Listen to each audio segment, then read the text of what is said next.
Y vamos entonces a empezar con el método de sección pendiente. Este método se basa en la aplicación de la fórmula de Manning para calcular el gasto hidráulico. Y nos da aquí los siguientes pasos. Primeramente se calcula el área hidráulica de acuerdo a las secciones del canal, del río, del arroyo, de lo que se tenga, ¿no? Que previamente se han definido, ¿sí?, a través de un levantamiento de topografía directamente en campo. El punto número 2, se aplica la fórmula de Manning para calcular la velocidad del agua en el cauce y así definir el valor de n, por ejemplo, se define el valor de n, derivado, este valor de n lo podemos encontrar en diferentes tablas, en diferentes libros. Va a depender de cómo se encuentre el estado natural del cauce, si tiene mucha arena, si tiene grava, combinado, si tiene vegetación, si no tiene vegetación, etcétera. Eso lo vamos a ver ahorita un poquito más adelante. Y aplicando también la fórmula de continuidad conjuntamente con la fórmula de Manning para poder nosotros calcular el gasto. La fórmula de Manning nos permite calcular la velocidad que va a tener el agua dentro del cauce.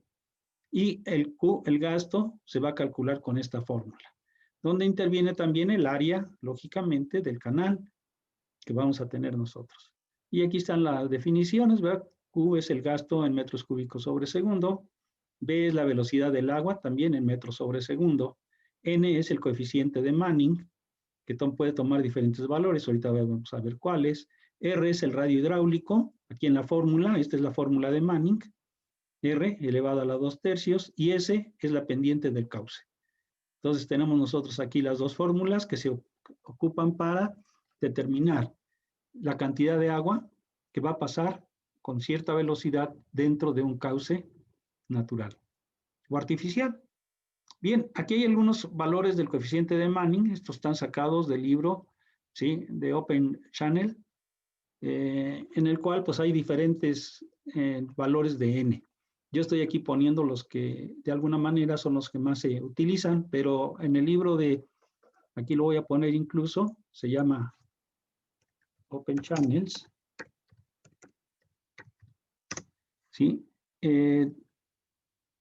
Y todos estos valores fueron sacados por una persona que se llama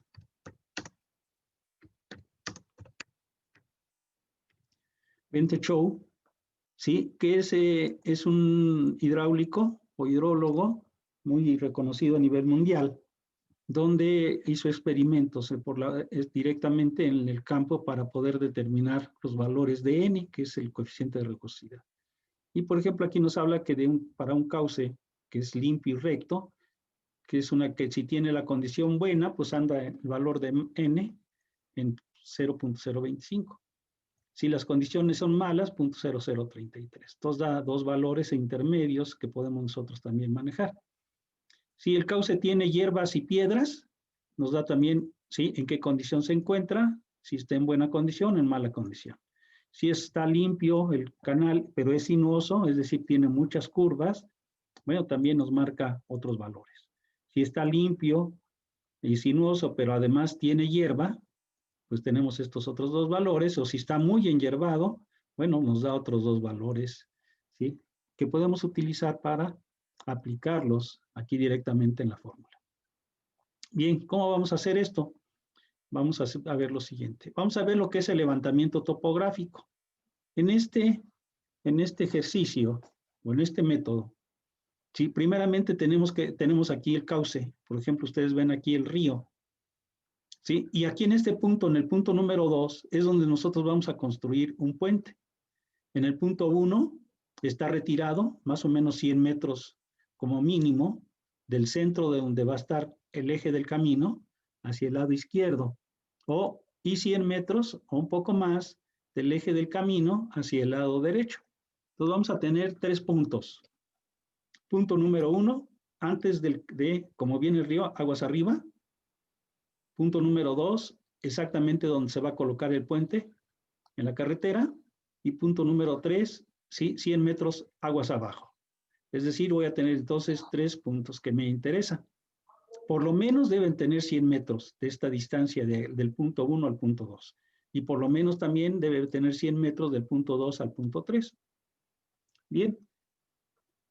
yo mando al topógrafo, les solicito que me saquen una sección en cada uno de estos puntos.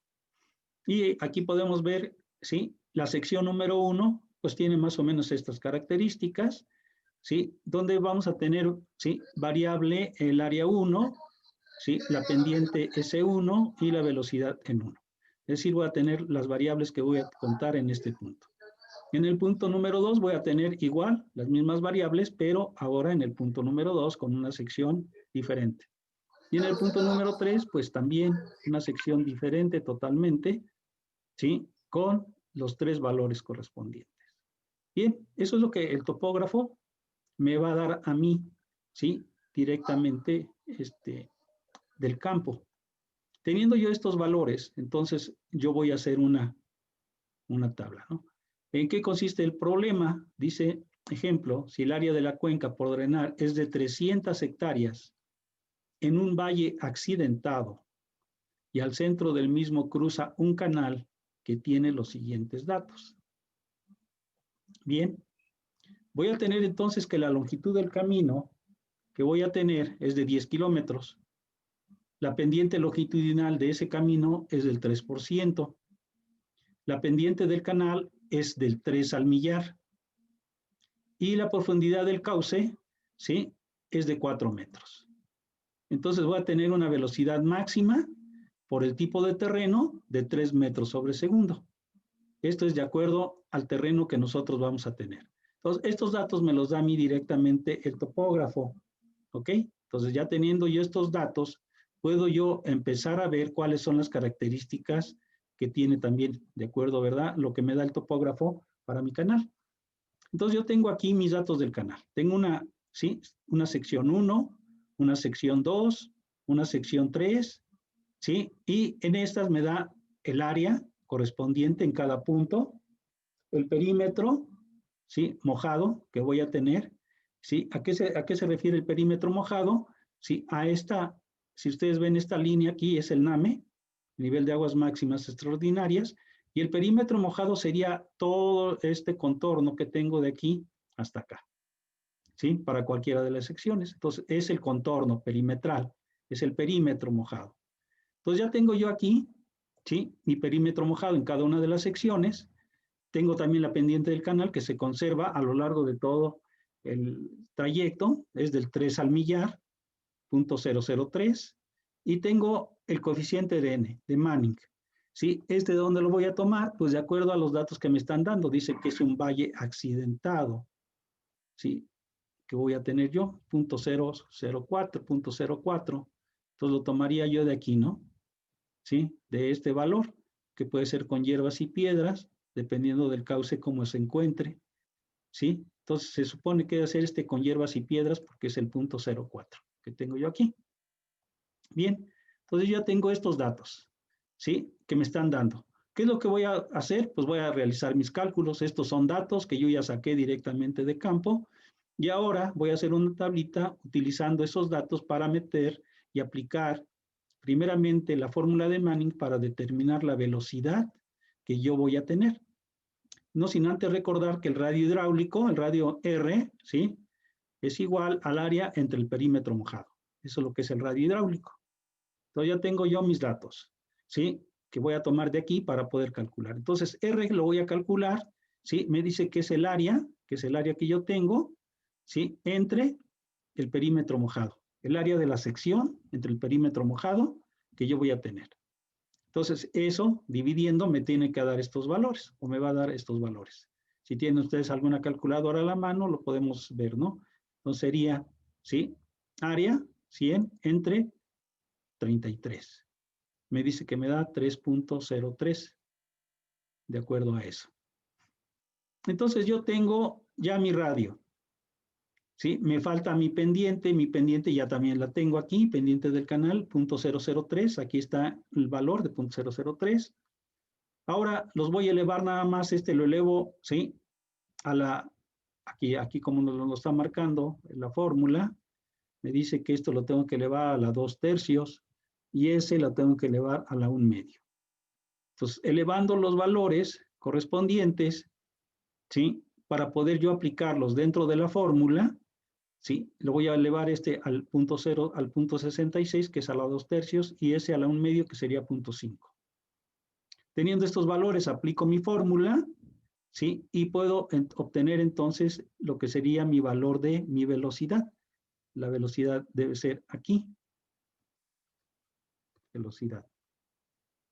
Entonces me marca que mi velocidad es de 2.85, de 3.28 y de 3.56. Pero yo tengo una restricción.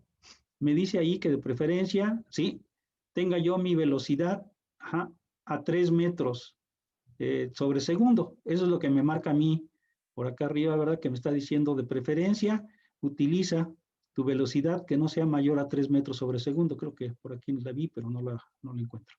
Pero eso es la recomendación. Aquí está, mire. ¿Sí? Mi velocidad 3 metros sobre segundo. De acuerdo al tipo de terreno. Si el terreno es muy suave, ¿sí? A lo mejor esta velocidad es muy fuerte y podría tener yo problemas en el cauce. Entonces vamos a ver cuánto nos da esto. Yo ya calificando, aquí están mis áreas, saco un promedio de mis áreas, ¿sí? Y voy a sacar también un promedio de mi gasto, ¿sí? Aquí está el gasto de cada uno que me va a proporcionar, aquí está el área correspondiente, y si ustedes ven las velocidades, esta por ejemplo, ¿sí? Es menor a 3. Esta más o menos anda un poquito más arriba y pero si yo saco un promedio, ¿sí? Me da una velocidad de 3.23 metros sobre segundo. O sea, estoy arribita, ¿verdad? De la que me está manifestando. No creo que haya mucho problema con respecto a ello. Y mi gasto medio sería 496, es la suma de estos tres dividido entre 3 y me da el gasto medio que yo voy a tener. Aquí está gasto promedio y velocidad promedio. Con estos dos datos que yo tengo, puedo calcular ahora sí, ¿cuál sería el área que yo voy a necesitar para el puente? Bueno, pues yo aplico directamente la fórmula despejando A, ¿sí? De la fórmula de continuidad y veo entonces a ver cuál es lo que yo tendría, ¿no? Entonces aquí tendría que voy a requerir un área de 165. ¿Cómo salió esto? Acuérdense que área la voy a despejar de aquí, de la fórmula de continuidad. Despejo de aquí, área va a quedar igual al gasto entre la velocidad. Entonces aquí voy a aplicar esto, lo voy a llevar abajo. Para manifestar, aquí está, si ustedes la ven, más grande, ¿sí? Entonces voy a tener que el gasto va a ser igual a la velocidad por el área. Si yo despejo área, va a ser igual al gasto entre velocidad. Entonces aquí despejando el área, yo voy a tener que área es igual al gasto entre la velocidad. Si eso yo lo aplico, entonces aplico que sería igual a ¿qué? A 496.1 entre 3.23. Inge es 496, ¿no? ¿Mandé? Es 496.1. Ah, sí, 400, tienes razón, 496. A ver si pueden hacer la operación. 496 entre 3.23, ¿cuánto nos da? ¿Qué área requerimos? Chequenlo a ver si da. 153.59. Bueno, a mí me dio 153.59. 153. Sí, Ajá. Inge. ¿Sí? Ok, bueno, Punto cambiamos 59. aquí entonces. 153.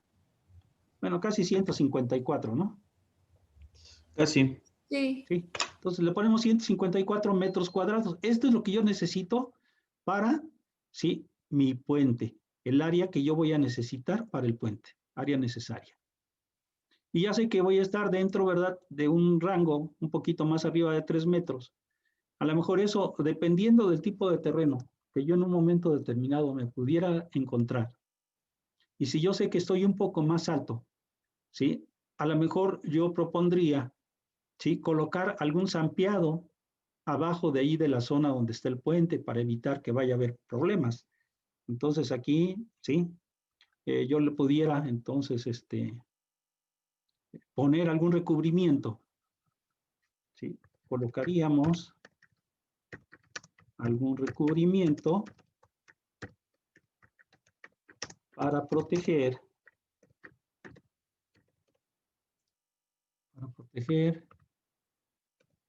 el fondo del río o del cauce en el puente. Porque la velocidad es un poco mayor que la de 3 metros sobre segundo, que es la que nos puede afectar. Pero si tengo, por ejemplo, un material roca sana, pues no voy a necesitar recubrir nada. La roca sana perfectamente soporta velocidades no nada más del 3, sino hasta más grandes. Entonces no habría ningún problema. Pero si yo veo que es, por ejemplo, tierra, y una tierra que en un momento determinado se puede erosionar derivado de la velocidad del agua, entonces ahí sí pensaríamos en colocar alguna protección, ¿sí? En esa zona del puente, principalmente donde están nuestras pilas, nuestros estribos, para evitar que el agua pudiera socavar, ¿sí? Se presentara un fenómeno de socavación ahí y que en un momento determinado se pudiera caer alguna pila, algún estribo, ¿sí? Por socavación. Entonces aquí sería para evitar la socavación.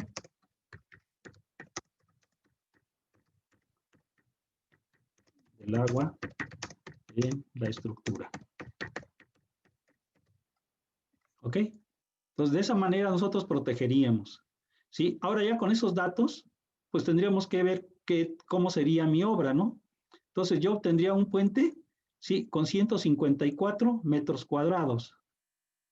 ¿Sí? Con una profundidad, si yo tengo allí un tirante de 4 metros en ese punto, ¿sí? Yo necesitaría un puente de 39 metros de longitud, si tuviera yo 4 metros de profundidad.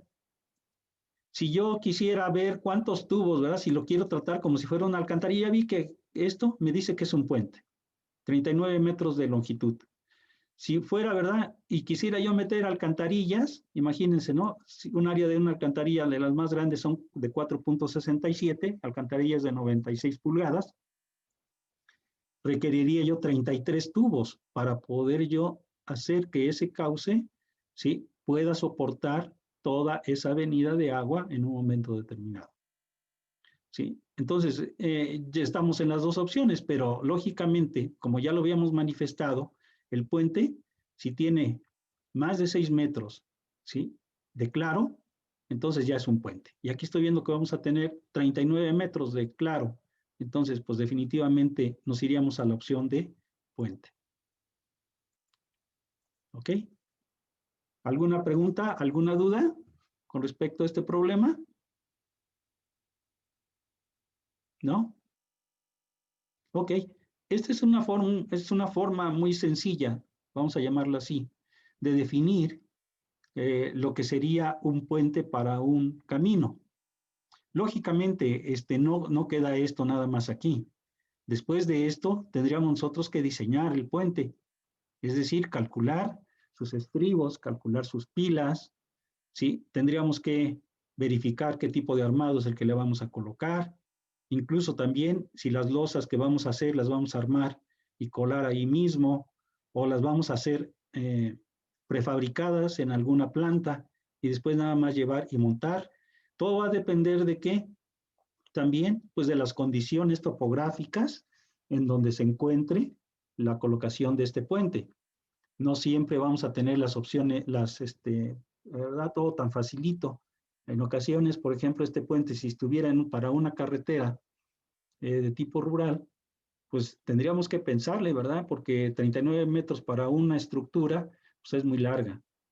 Y para poder llevar ese puente, si aunque yo lo llevara prefabricado, pues tendría que ver también si entra algún tráiler, ¿sí? Sabemos que en los caminos tipo E, pues generalmente no están en condiciones como para poder meter un tráiler.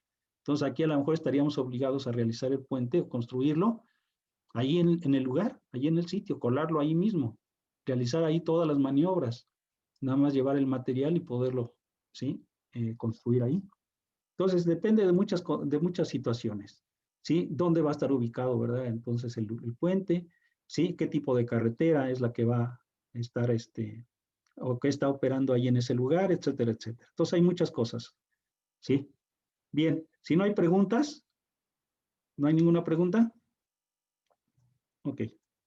Entonces vamos a ver otra parte, que existen también puentes de tipo tubular. ¿Esto a qué se refiere?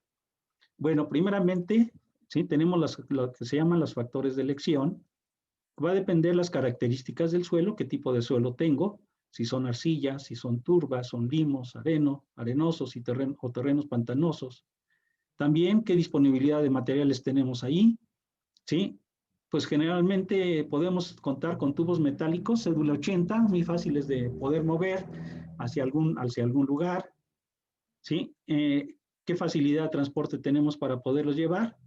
El tubo metálico no representa problemas para su traslado, bueno, pues podemos entonces sí pensar en un puente de tipo tubular. Aquí la facilidad también es que es muy sencillo su procedimiento de construcción. Pues nada más se utiliza una cortadora para el tubo, una soldadora, ¿sí? Y una piloteadora en un momento determinado, si el mismo tubo los tubos que voy a llevar me van a servir como pilotes. Entonces, eso es lo que yo necesitaría en un momento determinado. Son factores de elección para saber qué tipo de puentes tubulares. Yo les puedo decir, por ejemplo, de la experiencia en algunas carreteras, allá en la zona del Lago Azteca, nosotros lo que hicimos fue solicitar como parte de la constructora, le solicitamos a Pemex, ¿sí? Que nos proporcionara tubería de desperdicio. Entonces se creó un programa, ¿sí? De puentes tubulares, ¿sí? Con tubería que tenía de desperdicio Pemex. Ellos trabajan con cédulas bastante altas. Entonces, muchas veces desechan esa tubería y la regalan. Si uno la solicita, y más como dependencia de gobierno, hicimos la solicitud y nos regalaron pues varios tramos de tubería, no recuerdo ahorita la cantidad, pero pues decirles que pudimos hacer como 6 o 7 puentes allá en la zona de la Huasteca con este tipo de tubería. Y en verdad, pues, pues nos quedaron bastante bien, ¿sí? Bastante bien la construcción de los puentes tubulares. En algunos 2 o 3 se presentaron problemas derivados de un huracán que entró en esa zona por esos años. Entró un huracán muy fuerte, Gilberto, y se llevó 3 puentes los deshizo, los destruyó, se los llevó aguas abajo. Afortunadamente, como son tubería que se puede recuperar, ¿sí? Se pudieron recuperar y se volvieron a rehabilitar esos puentes. No sé ahorita si como estén trabajando, pero supongo que deben de estar trabajando bien, derivado que son puentes de acero, ¿sí? Son puentes de tubos de acero. Entonces, pues realmente representa buenas situaciones para pequeñas comunidades que no tienen en ocasiones forma de acceso hacia ellas y que el puente pues les puede servir como una solución. Y les digo, y hay esa dependencia de Pemex, pues muchas veces desecha tubería de muy buenas condiciones que se puede utilizar para diferentes cosas, ¿no? Nosotros utilizamos posteriormente, después de esa experiencia de los puentes, también solicité tubería a Pemex para algunas comunidades también que requerían agua potable y alcantarillado. Y utilizamos esos tubos precisamente para realizar pues sistemas de agua y que a la fecha pues siguen operando en diferentes comunidades de aquí del estado. Entonces, pues sí, es cuestión nada más de buscar, como dicen por ahí de repente, y buscar buenas soluciones y que, ¿verdad?, duren, que eso es lo más importante. Bien, ¿qué estudios técnicos se tienen que realizar en este tipo de puentes? Pues primeramente seleccionar dónde se va a realizar el cruce, estudios topohidráulicos y estudios de cimentación. Lógicamente ahí tendrá que haber una mecánica de suelos, tendrá que realizarse una serie de sondeos y determinar a qué profundidad se tendrían que desplantar los pilotes. Entonces son los estudios que se tienen que hacer previos a una construcción de este tipo. Bien, tenemos también, sí, la descripción general de la estructura tubular de los tubos. ¿Inge, que eran pilotes? Sí, se pueden utilizar como pilotes también. ¿Sí? ¿Pero qué eran? Tubería de acero. tubos de acero. Ya. Ajá. De ahí es de donde se va a agarrar la cimentación, ¿no? Exactamente, esa es la cimentación. Se meten los ok. pilotes, se profundizan, una parte queda afuera y otra parte queda enterrada. Y esa ya parte que queda por fuera, pues es la que se va a utilizar ya como puede ser pila, como estribo, para de ahí desplantar toda la parte de la superestructura del puente. ¿Ok? Y Sí, gracias. incluso el paso de los vehículos se hace con la tubería, ¿eh? O sea, no se le echa ninguna otra cosa. Se queda el mismo tubo, pegados tubo tras tubo, pegaditos, y se forma el carril de acceso para y los vehículos circulan sobre los tubos perfectamente bien, sin ningún problema, ¿eh? Entonces, por aquí estoy poniendo que es útil para caminos de tipo rural, que tiene una subestructura a base de caballetes y cabezotes, y una superestructura, ¿sí?, de tubos longitudinales apoyados en los cabezales. Todo es tubo, ¿eh? Todo absolutamente es tubo. Se hace nada más, eso sí, los terraplenes de acceso, incluso muchas veces son a base también de estos tubos que se utilizan como pilotes. Tiene una capacidad de carga de H20, es decir, muy buena capacidad. ¿Sí? Les digo, como los tubos son primeramente, generalmente cédula 80, a lo mejor un poquito desgastada, pero realmente viene siendo, ¿sí?, un tubo muy grueso, ¿sí? Entonces, puede soportar mucha carga. Otra parte, ¿verdad?, que hay que cuidar nada más son los efectos de socavación, ¿sí?, que va a depender lógicamente de los datos topohidráulicos. Entonces, este efecto de socavación hay que tener nada más cuidado, como les decía, si yo veo que abajo del puente, donde va a cruzar el río, es tierra, bueno, pues a lo mejor tendría yo que pensar en una protección de ese suelo para evitar que vaya a socavarlo la velocidad del agua. Entonces, esas son las cosas que tiene uno que estudiar. Son muy buenos para los efectos sísmicos y vientos, ¿verdad? También es importante, porque como todo es acero, pues tienen más facilidad de poder soportar sismos. La corrosión es lo que sí hay que protegerla. Definitivamente allí la tubería debe estar muy bien protegida para que no entre la oxidación y pueda haber problemas. Entonces, hay pinturas especiales, ¿sí?, que evitan la corrosión, como las que utiliza el mismo Pemex. Utiliza, ¿sí?, protecciones con capas de asfalto principalmente, y va protegiendo sus tuberías. Y aparte, ¿verdad?, tiene una protección también a base de electricidad, Pemex, pero en este caso, pues no se necesita más que la protección con el primer y la pintura correspondiente. Y se puede encontrar, incluso localizarse en cualquier zona, dice, excepto en las zonas costeras por la alta salinidad que existen. Ahí sí es donde tendría uno que tener o proteger perfectamente la tubería para evitar que se vaya a picar por la salinidad existente en el ambiente. Entonces, este tipo de puentes es muy efectivo, la verdad, ¿sí? Y no son muy costosos, ¿sí? Si se puede conseguir la tubería, lógicamente, porque si vamos a comprarla, pues entonces sí, quién sabe, ¿no?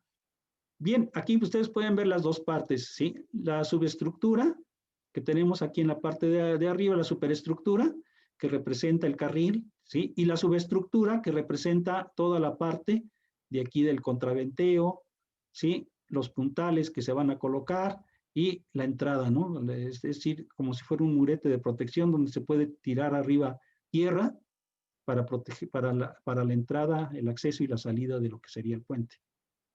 Bien, más o menos eso sería en corte, ¿sí? Este sería en planta, más o menos. ¿Cómo sería aquí la colocación de tubería para soportar las tierras que estarían de este lado, aquí en el acceso?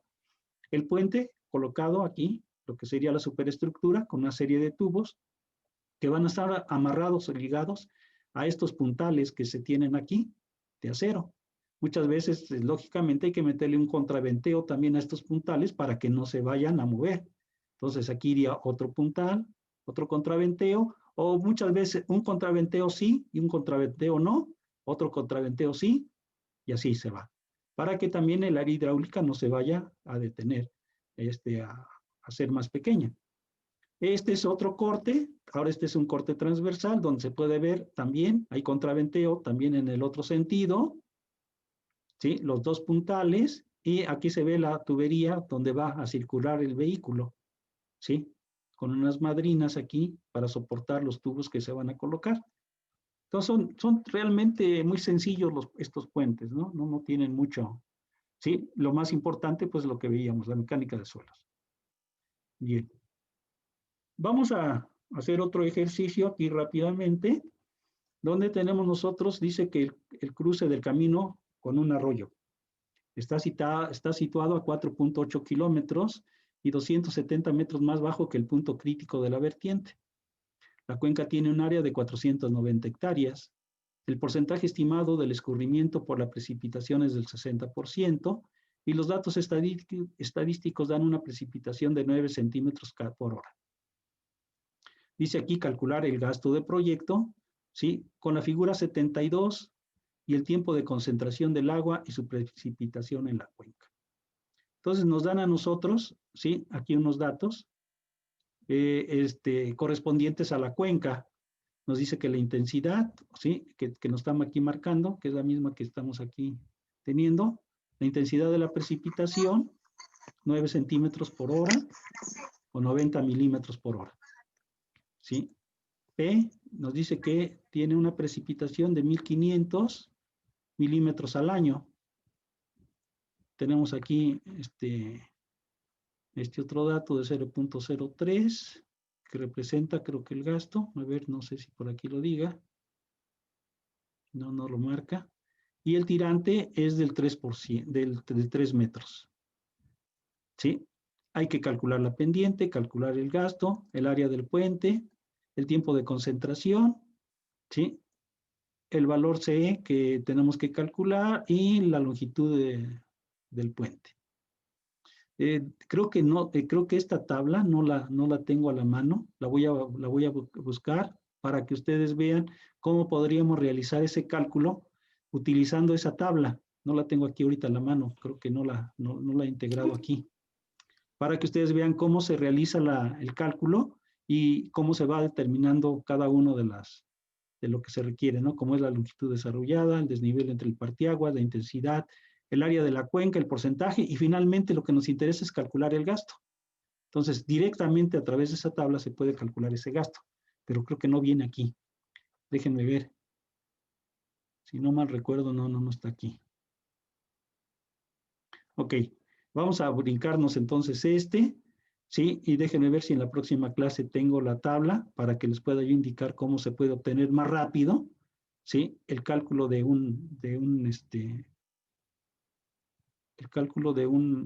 gasto y la velocidad para un puente. Bien, entonces me brinco esto de aquí. Vados y puentes vados. Hay otro tipo de puentes que se manejan también en las zonas de tipo rural principalmente, porque nos va a permitir a nosotros este vado, puente vado, nos va a permitir circular dentro de la carretera o vencer grandes obstáculos, que sí, tramos de río.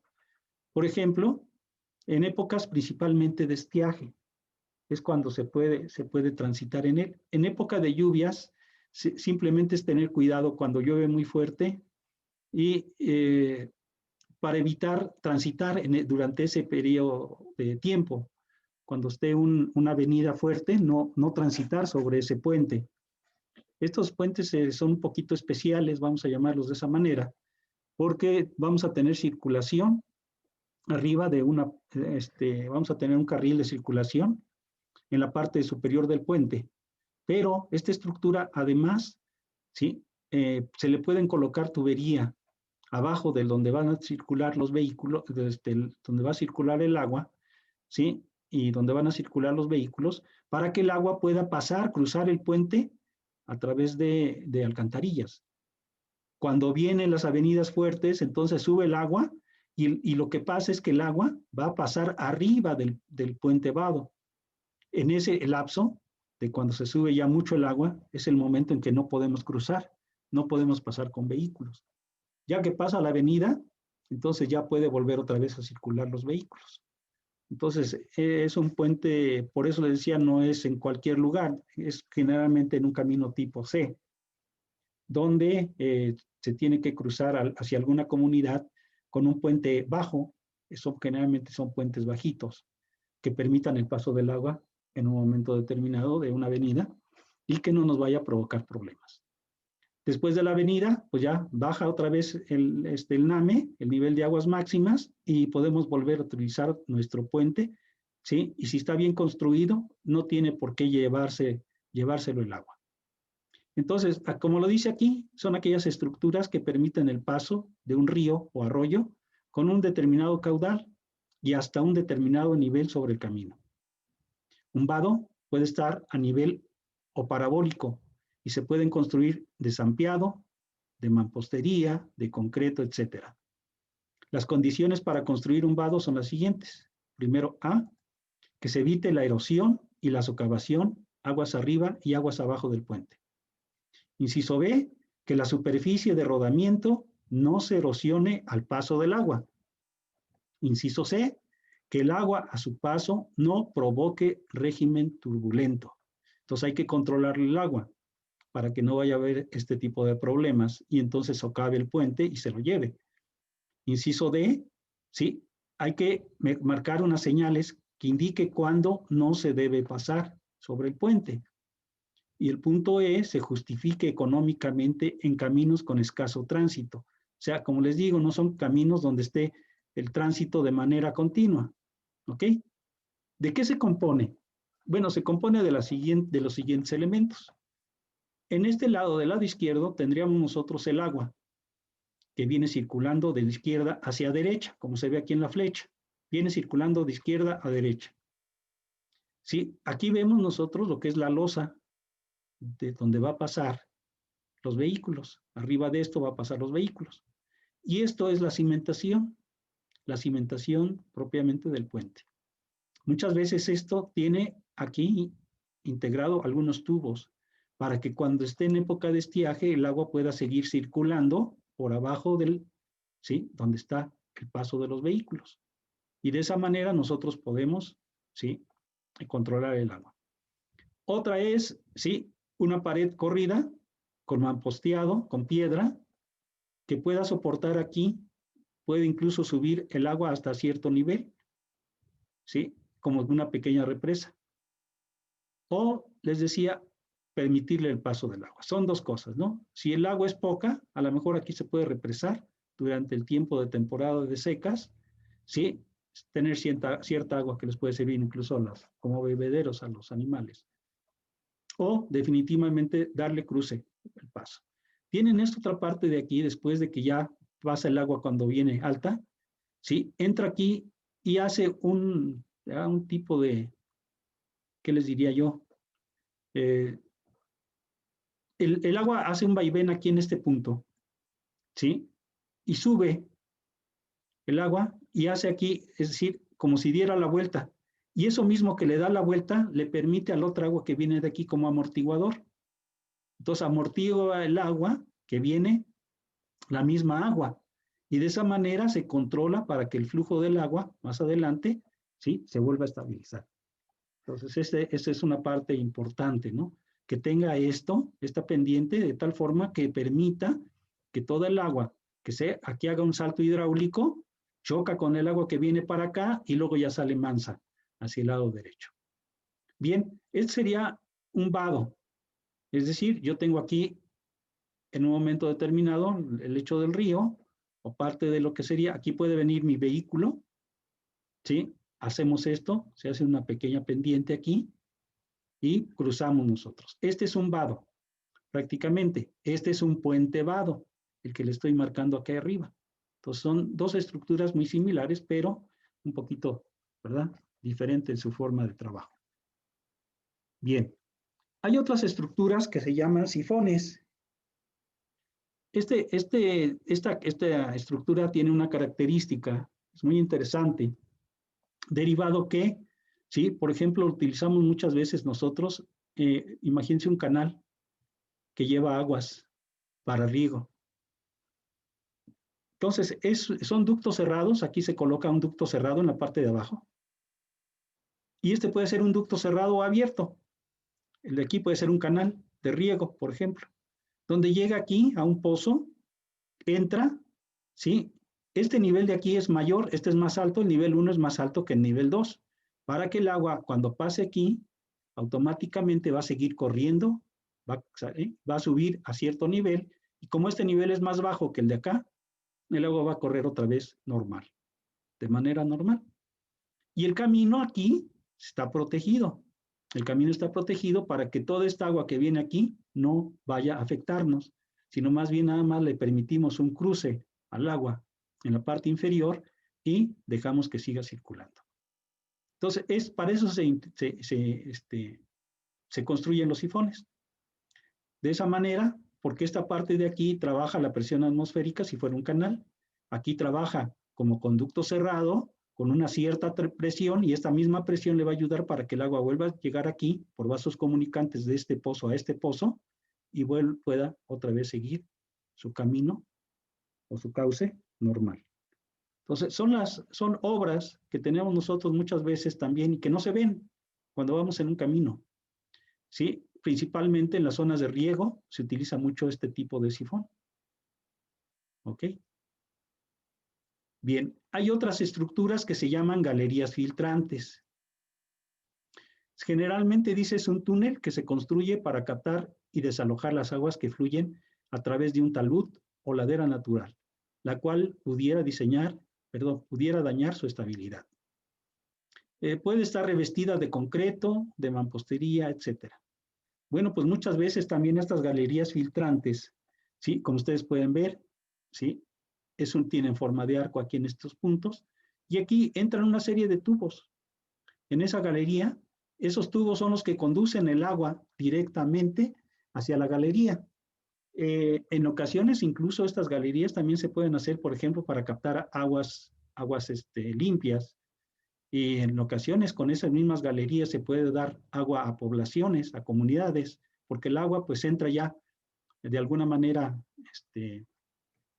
filtrada por las capas adyacentes que se tienen ahí dentro de ese túnel. Es un túnel que se puede hacer abajo en cualquier construcción, como si fuera un túnel normal, en donde nosotros podemos captar todas esas aguas y vamos a ayudar primeramente a que el camino no vaya a tener, esas aguas no le vayan a perjudicar. Y sí, podemos nosotros, ¿verdad?, buscarle el uso a esa agua en un momento o definitivamente llevarla a otra zona donde no nos vaya a perjudicar. Entonces, este sería un corte transversal de esa galería filtrante que nos puede servir, ¿verdad?, para desalojar aguas subterráneas que se encuentran abajo de la superficie y que a veces ni siquiera las notamos. Entonces, de esa manera podemos nosotros, ¿sí?, hacer la captación de esas aguas subterráneas. Hay otra obra que se llama trinchera estabilizadora. ¿Sí? Como ustedes lo pueden ver, aquí tenemos nuestro cuerpo del camino, de nuestra carretera. ¿Sí? Muchas veces hay flujos de agua que se detectan abajo de lo que va a ser nuestros terraplenes, y lo que podemos hacer es colocar una capa drenante. ¿Cómo colocamos esa capa drenante? Pues puede ser a través de piedra. ¿Sí? Nosotros colocamos piedra aquí en la zona donde está corriendo el agua, colocamos piedraplenes o pedraplenes y permitimos que el agua que viene aquí siga cruzando la carretera. Es decir, ¿por qué? Porque ha estado ahí siempre ese flujo de agua moviéndose en esa zona. Entonces, a partir de allí, ¿sí?, ya nosotros podemos empezar a trabajar con los terraplenes. Actualmente, pues ya existen también algunas mallas, ¿sí?, que se pueden colocar aquí arriba en la zona del pedraplén, y a partir de allí colocamos nosotros los terraplenes con la seguridad que el agua no nos va a afectar a nosotros, porque esa malla o geomalla que nosotros colocamos, pues no va a permitir que el agua pueda subir hacia las capas superiores. Y entonces el agua lo único que va a hacer es cruzar nuestro cuerpo de la carretera y llevarla hacia otro punto donde no nos vaya a causar problemas. ¿Sí? Entonces tenemos estos serían, ¿verdad?, algunas de las obras superficiales, ¿sí? O ya aquí empezamos a tener una combinación de obras superficiales con obras subterráneas, ¿sí? Y en la próxima clase vamos a ver lo que es el subdrenaje, como lo está aquí mencionando, que existen dos tipos de subdrenaje, lo que son los drenes longitudinales en de zanja y los drenes transversales de talud. Entonces aquí le vamos a dejar el día de hoy, por el día de hoy la clase, y no sé si exista alguna pregunta, alguna duda con todo lo que hemos visto hacia la parte anterior.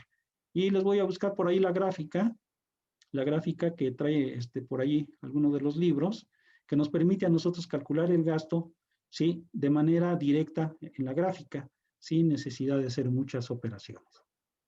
¿Ok? Entonces, no sé si hay alguna duda, pregunta o alguna cosa de lo que vimos el día de hoy. ¿No? Los oye muy calladitos o ya se durmieron, no sé. De mi parte no, Inge. ¿No? Ok. Ninguna, Okay. profe. Vamos a detener ya ¿sí?